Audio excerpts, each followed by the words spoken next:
नमस्कार दोस्तों। Ocean network में आपका स्वागत है। मैं हूं ओमकार चौधरी।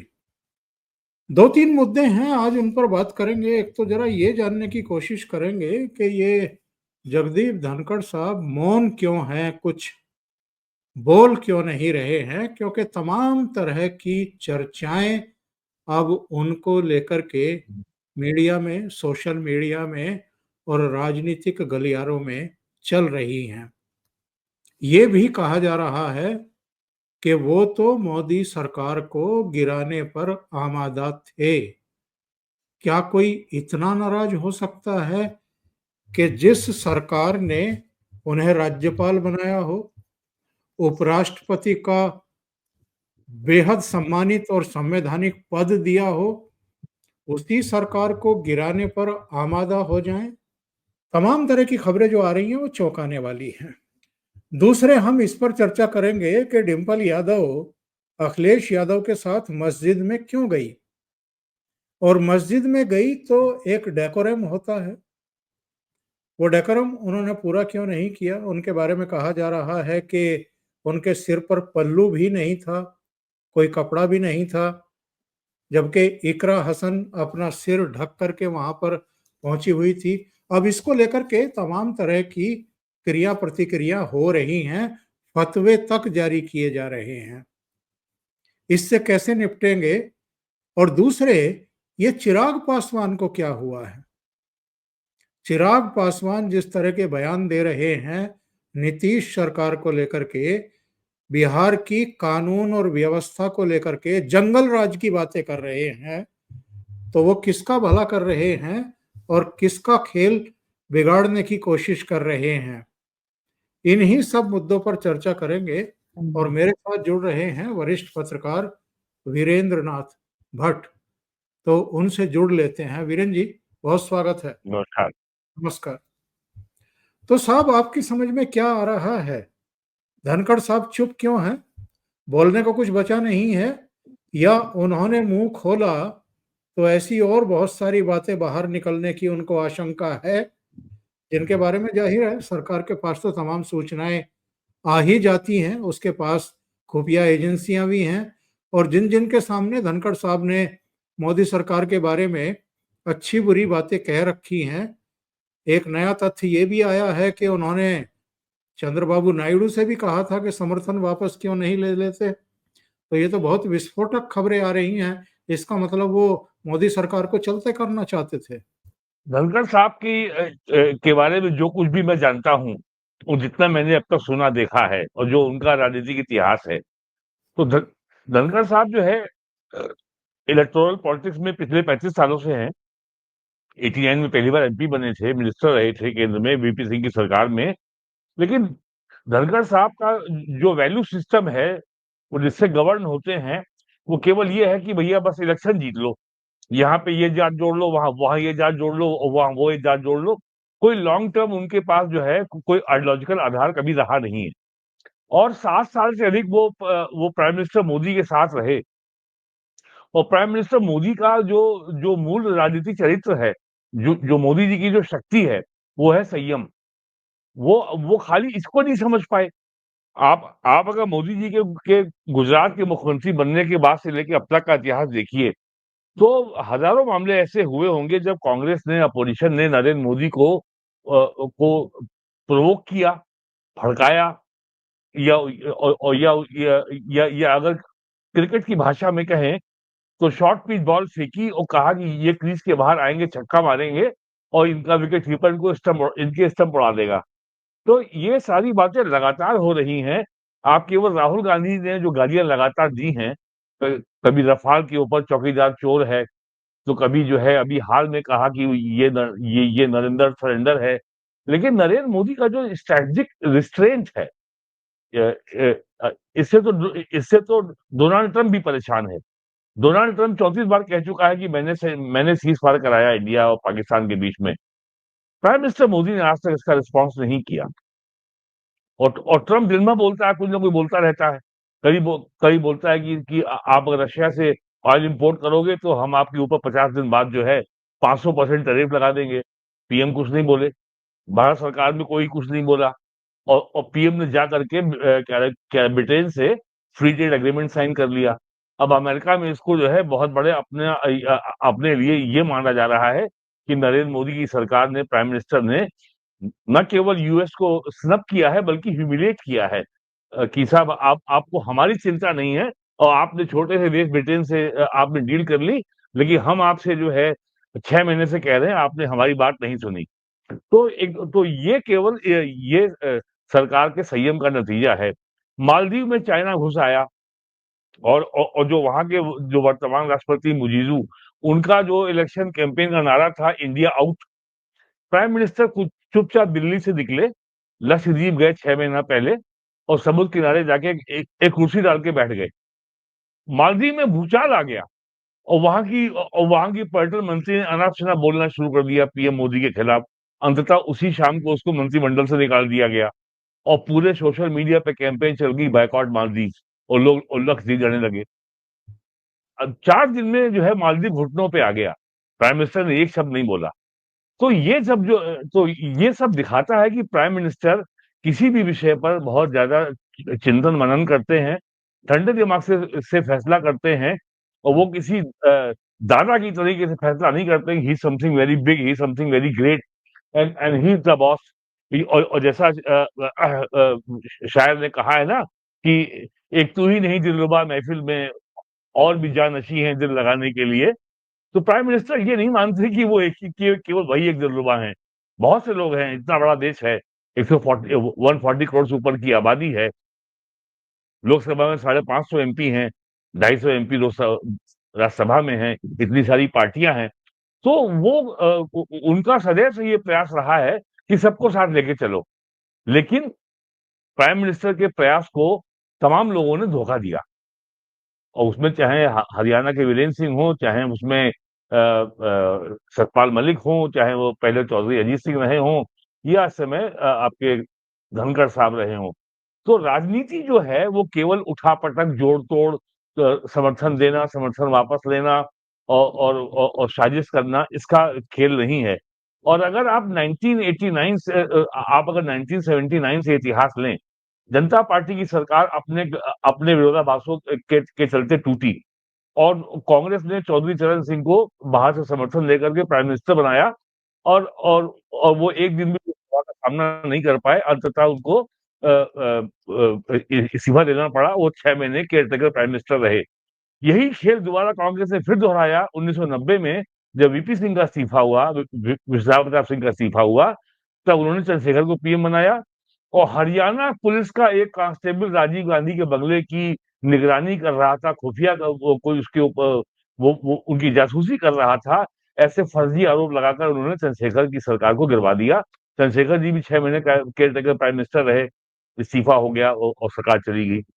और उसके बाद इसी तरीके से कांग्रेस ने देवगौड़ा की सरकार को गिरवाया। इसी तरीके से कांग्रेस ने गुजराल की सरकार को गिरवाया। और अटल जी के बारे में भी उन्होंने एक बार सरकार को गिरवाया, और अटल जी की सरकार को केवल एक मत के से वो विश्वास प्रस्ताव हार गए थे।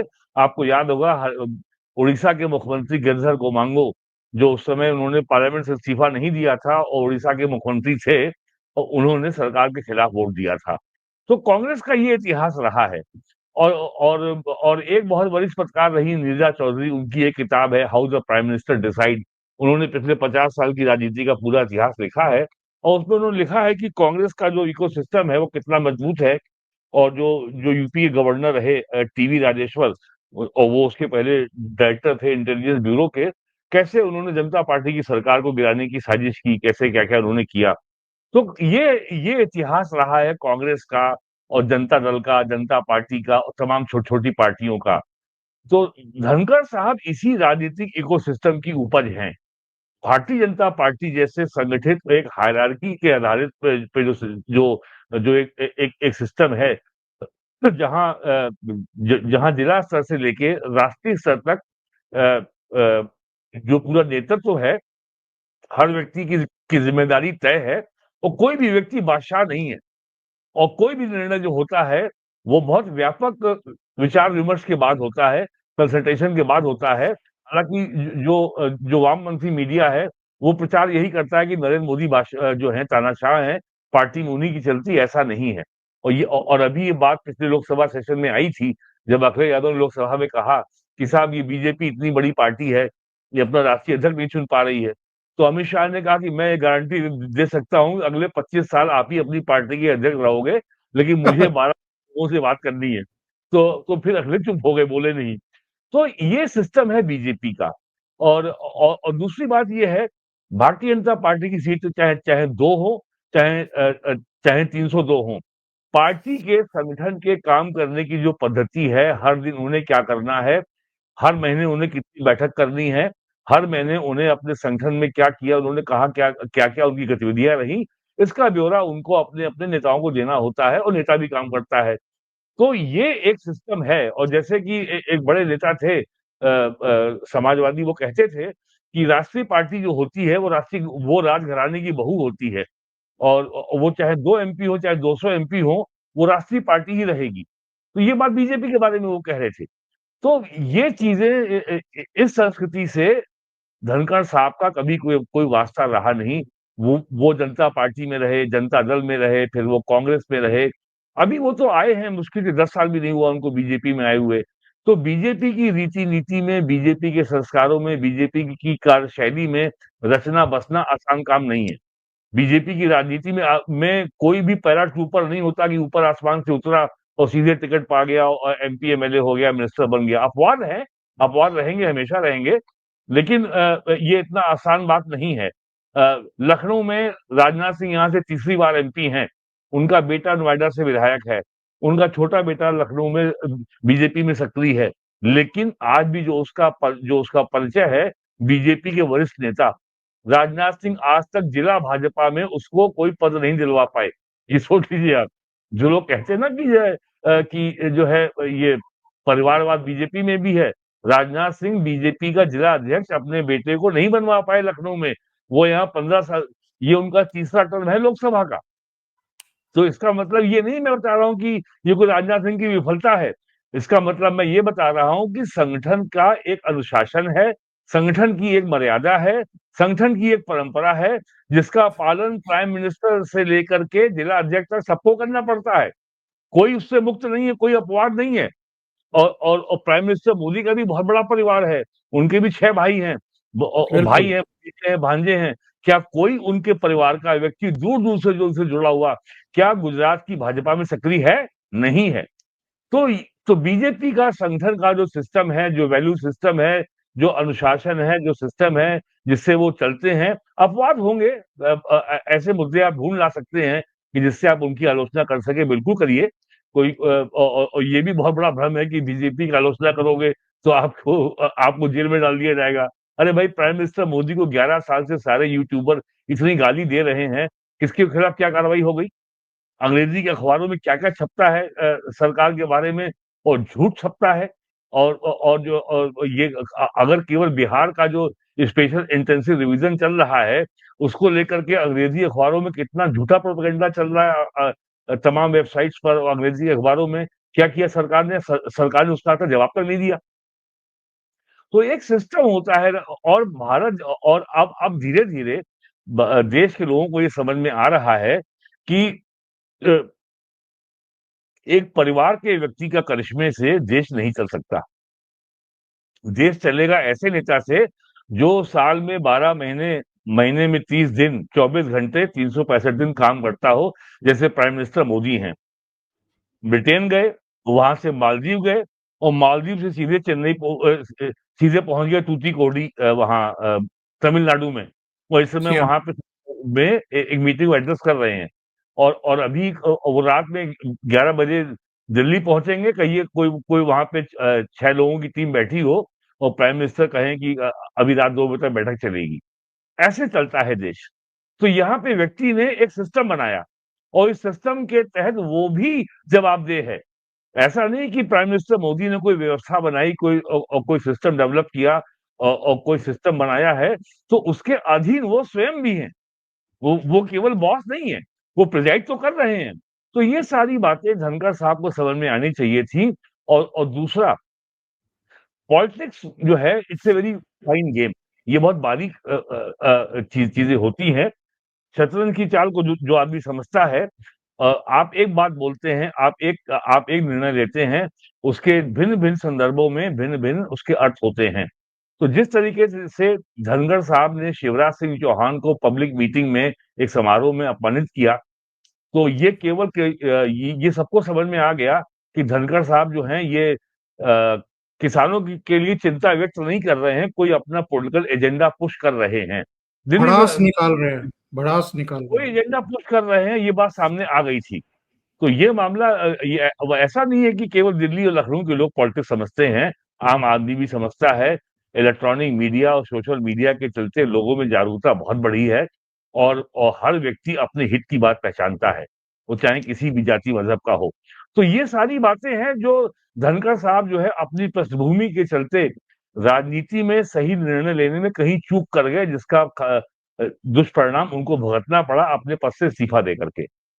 वीरेन जी, इनके सामने उदाहरण तो बहुत हैं। खुद प्रधानमंत्री बहुत सादगी से रहते हैं। राष्ट्रपति द्रौपदी मुर्मू, जब उनको राष्ट्रपति बनाने के लिए प्रधानमंत्री नरेंद्र मोदी ने फ़ोन किया, तो वो फ़ोन के आसपास भी नहीं थी। फिर उनके हुँ, एक करीबी को फ़ोन किया गया, उनको मैसेज पहुँचाने के लिए। पता चला कि ये खबर सुनने के बाद भी अगले दिन दिल्ली रवाना होने से पहले वो मंदिर गई और मंदिर में झाड़ू पोछा लगाया। यानी हुँ, इतना सादगी का जीवन। एक मुझे किस्सा याद आ रहा है डॉक्टर कलाम का। वो एनडीटीवी का कोई प्रोग्राम था शायद, जिसमें वो मंच पर विराजमान थे, और जब कार्यक्रम की लगभग समाप्ति हो रही थी तो वो चलने लगे, धन्यवाद वगैरह हो गया था, और बरखा ने या किसी दूसरे आदमी ने एक सवाल पूछ लिया उनके चलते-चलते। तो वो वापस जाकर के डायस पे उसी में कुर्सी पर नहीं बैठे, वहीं मंच पर ही, पोडियम पर ही, नीचे ज़मीन पर ही बैठ गए और वहीं हुँ, बैठ कर के सवाल का जवाब दिया। और ये भी सब जानते हैं कि राष्ट्रपति भवन में सैकड़ों कमरे हैं, लेकिन वो हुँ, किसी एक कमरे में रहते थे, सादगी के साथ रहते थे। एक तरफ तो ये उदाहरण सामने है, और दूसरी तरफ धनखड़ साहब के बारे में सुना जा रहा है कि इन्होंने तो फ्लीट से लेकर के प्रोटोकॉल तक सरकारी मंत्रालयों में, महकमों में अपनी तस्वीर लगाने की मांग कर डाली थी। तमाम तरह की उनकी डिमांड्स थी। ये सब क्यों? और प्रोटोकॉल में भी अगर हम देखें तो ठीक है, प्रोटोकॉल है कि पहले स्थान पर राष्ट्रपति, दूसरे पर उपराष्ट्रपति, तीसरे पर प्रधानमंत्री। लेकिन प्रैक्टिकली क्या ये सही प्रोटोकॉल है? सही प्रोटोकॉल ये है कि पहले नंबर पर प्रधानमंत्री, दूसरे नंबर पर राष्ट्रपति और तीसरे नंबर पर उपराष्ट्रपति, क्योंकि तीनों सेनाओं के अध्यक्षों की मीटिंग प्रधानमंत्री करते हैं। सीडीएस की, एनएसए की, डिफेंस मिनिस्टर की मीटिंग प्रधानमंत्री करते हैं, और कार्यकारी शक्तियां सारी प्रधानमंत्री के और कैबिनेट के पास हैं। हुँ, राष्ट्रपति वो करती हैं या करते हैं जो कैबिनेट कहती है या प्रधानमंत्री चाहते हुँ। हैं। तो इनको इतनी बड़ी गलतफहमी हो गई थी अपने बारे में, और तो फिर इन्होंने जिस ह पूछा कि जो ए, जिस हायरार्की की बात आप कर रहे हैं, पहले यही था, राष्ट्रपति और प्रधानमंत्री फिर उपराष्ट्रपति। लेकिन ये परिवर्तन हुआ है नेहरू के ज़माने में, सर्वपल्ली राधाकृष्णन जो भारत के उपराष्ट्रपति और राष्ट्रपति रहे हैं, नेहरू जी चूँकि राधाकृष्णन उनके बड़े प्रिय थे, चूँकि वो बड़े कम्युनिस्ट थे, मार्क्सवादी थे, तो नेहरू जी उन्हें राष्ट्रपति बनवाना चाहते थे, और राजेंद्र प्रसाद को जो है दोबारा राष्ट्रपति बनाना पड़ा। इस नाते 5 साल विलंब हो गया। तो राधा कृष्णन को समझाने के लिए और उनको शांत करने के लिए, उनके क्रोध को शांत करने के लिए इस प्रोटोकॉल में परिवर्तन नेहरू ने किया था, और उपराष्ट्रपति को जो है नंबर 2 पावदान पे रख दिया, प्रधानमंत्री को नंबर 3 पे कर लिया। तब से ये परंपरा चली आ रही है, लगभग 60 साल से ऊपर हो गया है। तो ये प्रोटोकॉल यही था। और ये जो बात आप कह रहे हैं कि उन्होंने क्या-क्या माँग की, उनकी फ़ोटो लगनी चाहिए, क्या-क्या होना चाहिए। मैंने आपसे बताया ना कि जो जिस राजनीतिक पृष्ठभूमि से वो आए हैं, वहां पर एक प्राइम मिनिस्टर मोदी भी कहते हैं भाई मैं भी जो हूँ बीजेपी का एक कार्यकर्ता हूँ। ये बीजेपी में ये परंपरा नहीं है कि जो मुख्यमंत्री हो या मंत्री हो या प्रधानमंत्री हो वो कोई भाग्य विधाता हो जाए सबका। ऐसी परंपरा बीजेपी में नहीं रही है अ, और कभी नहीं रही है। अटल जी तो लखनऊ के एमपी रहे हैं। मैंने 91 से लेकर 2004 तक के उनके हर इलेक्शन को कवर किया है। Atal ji as a prime minister जब पीएम भी थे 2004 तक, तब भी हम लोकल रिपोर्टर थे और बड़े सहज भाव से उनसे मिल लेते थे। तो अटल जी सबसे मिलते थे, लेकिन ये नहीं था कि जो अटल जी ने कह दिया वही अंतिम है। वो भी सबसे बात करते थे और अंततः जो लार्जर पब्लिक इंटरेस्ट में होता था, जो लार्जर पार्टी इंटरेस्ट में होता था, वही निर्णय पार्टी में होता था और उसमें बहुत लोग नाराज भी होते थे। लेकिन अंततः जो आम सहमति है वही प्रिवेल करती थी। यही परंपरा थी और मोदी युग में भी यही परंपरा है। ऐसा नहीं है कि वो जो है वो प्राइम मिनिस्टर मोदी को कोई आइडिया आया, उन्होंने खट से फोन उठाया, इंटरकॉम पे आदेश दिया कि अभी लागू हो जाए। ऐसा नहीं होता है बीजेपी में भी, आज भी कभी नहीं हुआ, आज भी नहीं होता है। मोदी कोई तानाशाह नहीं है, ये भ्रम बना दिया गया है। मोदी केवल केवल is a tough task master. Modi की टीम में अगर रहना है तो काम करना होगा और अनुशासन के साथ काम करना होगा, टाइम बाउंड फ्रेम में काम करना होगा और दाएं-बाएं प्राइवेट प्रैक्टिस की जो आदत है कांग्रेस कल्चर में दलाली वाली, वो सुविधा नहीं मिलेगी। काम करना होगा और पब्लिक जनता की निगाह में आपको हमेशा पाक-साफ साबित करना होगा। अगर गड़बड़ हो गए तो भाई फिर आप उस टीम में रह नहीं पाएंगे। इसलिए ये माहौल बना दिया गया कि साहब ये तो तानाशाह हैं। जैसे मैं आपको उदाहरण दूं, जीएसटी के बारे में कहा जाता है कि ये नरेंद्र मोदी की तानाशाही है। जी 1995 में नरसिम्हा राव साहब प्राइम मिनिस्टर थे और डंकन ड्राफ्ट पे साइन हुए थे मोरक्को की राजधानी मराकेश में। तब डब्ल्यूटीओ अस्तित्व में आया था, वर्ल्ड ट्रेड ऑर्गेनाइजेशन। उसमें ये निर्णय हुआ था कि भारत भी जीएसटी लागू करेगा। अटल जी के समय जीएसटी का बिल ड्राफ्ट हो गया था, 2004 में सरकार चली गई। तो उसके बाद 2005 में 5-6 के बजट सत्र के दौरान पी चिदम्बरम कांग्रेस के वित्त मंत्री ने इस बिल को लोकसभा में पेश किया था। और उस समय चूंकि ये मामला सारे राज्यों से संबंधित था, सारे राज्यों को अपने कर लगाने के अधिकार वो केंद्र सरकार को सौंप रहे थे, तो मामला संसदीय समिति को सौंप दिया गया। ये मामला वहां 12 साल पड़ा रहा। जब मोदी जी पीएम बने 2014 में, तो 17-18 के ईयर में ये बिल संसद के दोनों सदनों से पास हो गया आम सहमति के आधार पर, क्योंकि संसदीय समिति में सहमति बन चुकी थी और 1 जुलाई 2017 से लागू हो गया और सारी पार्टियों ने इसका समर्थन किया था। और आपको याद होगा 30 जून की रात को 12 बजे ये बिल लागू हुआ था। एक समारोह भी हुआ था संसद के केंद्रीय हॉल में, जिसका कांग्रेस ने बहिष्कार किया था। तो ये कहते हैं कि साहब ये तो मोदी की जो है तानाशाही है। मोदी की तानाशाही नहीं है भाई। सारे राज्यों के वित्त मंत्री जीएसटी काउंसिल के मेंबर हैं और जो भी फैसले वहां होते हैं वो आम सहमति से होते हैं, सबकी सहमति से होते हैं और सबका एक ही फोकस रहता है कि जो राज्य के जो फाइनेंशियल इंटरेस्ट हैं, जो राज्य के वित्तीय हित हैं, वो जो रेवेन्यू कलेक्शन है वो प्रभावित नहीं होना चाहिए और जो भी निर्णय हो वो देश की अर्थव्यवस्था के हित में और जो उपभोक्ता के हित में हो, ताकि उनके ऊपर करों का अधिक भाव ना का बोझ ना पड़े। अब इससे में फिर जीएसटी का रिव्यू होने जा रहा है। अमित शाह मीटिंग करने वाले हैं और बड़ी उसमें ओवरऑलिंग आमूलचूल परिवर्तन की बात है। तो अमित शाह सबसे मिल रहे हैं ना। उसमें उसमें केरल की कम्युनिस्ट पार्टी की भी सरकार है, उसमें बंगाल की तृणमूल कांग्रेस भी है, उसमें तमिलनाडु की डीएमके भी है, उसमें उसमें जो है तेलंगाना, कर्नाटक, हिमाचल की कांग्रेस सरकार भी है। तो ये सब ये जो अपोजिशन के नेताओं ने माहौल बना दिया कि साहब तानाशाही है, ये सब एकदम सिरे से झूठी बातें हैं, फर्जी बातें हैं, इनका कोई आधार नहीं है।